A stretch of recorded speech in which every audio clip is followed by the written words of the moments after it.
I am to announce to the House that the following bills will be introduced and taken up for the consideration and passing by the Assembly today. The 2nd January 2026 and the amendments to the bills will be received up to 11:30 AM today. The Telangana Municipalities 4th Amendment Bill 2025, the Greater Hyderabad Municipal Corporation Amendment Bill 2025, the Greater Hyderabad Municipal Corporation 2nd Amendment Bill 2025, the Telangana Private Universities Establishment Regularization and Amendment Bill 2025, the Telangana Motor Vehicles Taxation Amendment Bill 2025. Papers to be placed and laid by the table. All the papers are deemed to have been placed and laid by on the table of the House. This is question hour, no point of order, please. Please కూర్చోండి, please కూర్చోండి, please కూర్చోండి. Harish Rao garu please కూర్చోండి, please. Question hour.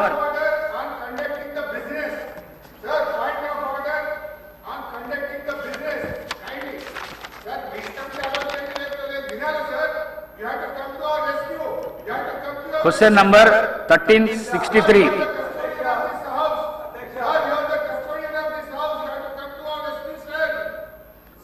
Minister for Legislature.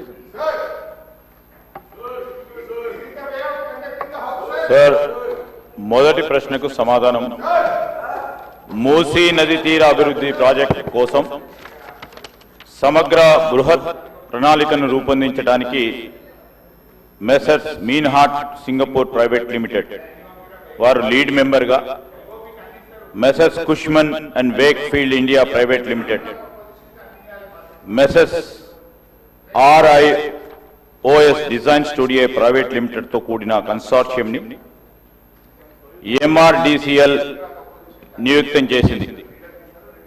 Osman Sagar నుండి గౌరెల్లి వరకు, హిమాయత్ సాగర్ నుండి బాపుఘాట్ వరకు consortium అధ్యయనం కానీ ప్రణాళిక విశ్లేషణ డిజైన్ తయారు చేసి 18 నెలలలోపు ఈ క్రింది డిపిఆర్లను సమర్పిస్తుంది అధ్యక్ష. Blue master plan, green master plan, land use master plan, marquee projects, మౌలిక సదుపాయాల మాస్టర్ ప్లాన్, ఆర్థిక మాస్టర్ ప్లాన్, ఇవన్నిటి డిపిఆర్లు కూడా తయారీ పురోగతిలో ఉంది అధ్యక్ష. అదేవిధంగా అధ్యక్ష, మూసీ ఈసా జలాల సంగమ ప్రదేశంలో మహాత్మా గాంధీ బోధనా తత్వాన్ని కొనసాగే విధంగా అంకితమైన ప్రపంచ స్థాయి అనుభవ కేంద్రాన్ని గాంధీ సరోవర్ని అభివృద్ధి చేయాలని ప్రతిపాదించడమైంది అధ్యక్ష. ప్రస్తుతం కన్సెప్చువల్ ప్లాన్లో ఉంది, అది కూడా పూర్తయింది అధ్యక్ష. దీనికోసం రక్షణ శాఖ భూములను సేకరించి అవసరం ఉంటుంది. భూముల బదిలీ కోసం ప్రతిపాదనలను రక్షణ శాఖ అధికారులకు సమర్పించడమైనది అధ్యక్ష. మూడోది అధ్యక్ష, ప్రాజెక్టుకి 5 జోన్లు అనగా zone 1, zone 2, zone 3, zone 4, zone 5గా విభజించడమైనది. మొదటి దశలోని 55 కిలోమీటర్లకు గాను 21 కిలోమీటర్ ఉస్మాన్ సాగర్, హిమాయత్ సాగర్ నుండి బాపుఘాట్ వరకు గల జోన్ 1 రీచ్ ని MRDCL చేపడుతుంది అధ్యక్ష. ఆసియా అభివృద్ధి బ్యాంక్ ADB 4100 కోట్ల దాదాపు 500 మిలియన్ల USD నిధులను ఇవ్వడానికి సూచనప్రాయంగా అంగీకరించింది. జోన్ 1 కోసం DPR తయారీ పురోగతిలో ఉంది. మూసీ నదిలోని శుద్ధి చేసిన నీటి విడుదల చేసే నిమిత్తం 3188 కోట్ల కోసం జాతీయ నది పరిరక్షణ ప్రణాళిక కింద నిధులను ఇవ్వడం కోసం కేంద్ర ప్రభుత్వ జలశక్తి మంత్రిత్వ శాఖను తెలంగాణ ప్రభుత్వం కోరింది. ప్రాథమిక ప్రాజెక్టు నివేదిక PPR ను సమర్పించడమైంది. కేంద్ర ప్రభుత్వం నుండి అనుమతి అందిన మీదట DPR ను తయారు చేసి కేంద్ర ప్రభుత్వానికి సమర్పించడం జరుగుతుంది. హిమాయత్ సాగర్, ఉస్మాన్ సాగర్ నుండి బాపుఘాట్ వరకు ఈ నది సరిహద్దులను గుర్తించే పని పురోగతిలో ఉంది. సమగ్ర బృహత్ ప్రణాళికలో భాగంగా పర్యాటకులకు పూర్తి స్థాయి సౌకర్యాలతో పాటు నది వెంబడి పర్యాటక ఆకర్షణ, వినోద ప్రదేశాల్లో బ్లూ గ్రీన్ మాస్టర్ ప్లాన్ ను ఆలోచన చేస్తా ఉన్నాం. ఈ ప్రశ్నకు సంబంధించి మూసీ నదిని శుభ్రపరచడం కోసం నివేదిక పురోగతిలో ఉంది. తదుపరి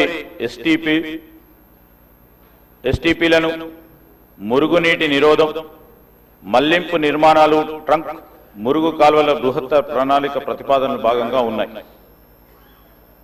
హెచ్ఎండబ్ల్యూ ఎస్ఎస్బి నీటి హిమాయత్ సాగర్, ఉస్మాన్ సాగర్ లోకి పంపు చేయడానికి చేపట్టింది. మూసీ నదిలోకి ఎప్పటికప్పుడు విడుదల చేయడానికి 2.5 టీఎంసీ నీళ్లను రిజర్వ్ చేయడం జరిగింది. మీరాలం చెరువుపై వంతెన నిర్మాణాన్ని మెసర్స్ కేఎన్ఆర్ కన్స్ట్రక్షన్ లిమిటెడ్ కు ఇవ్వడమైంది.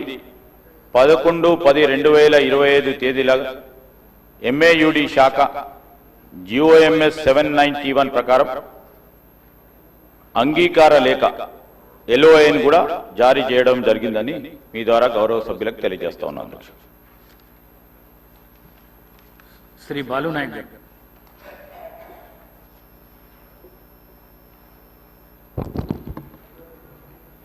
గౌరవ మీకు ధన్యవాదాలు అధ్యక్ష.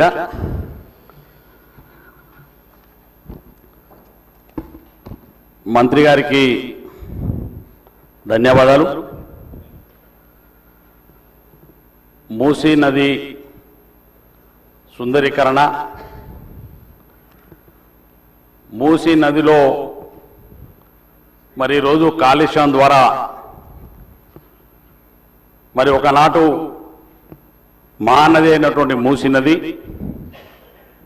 ఈరోజు కాలుష్యంతో ప్రజల యొక్క ఆరోగ్యం క్షీణిస్తున్నటువంటి పరిస్థితి హైదరాబాద్ మహానగరంలో మనం చూస్తున్నాం అధ్యక్ష.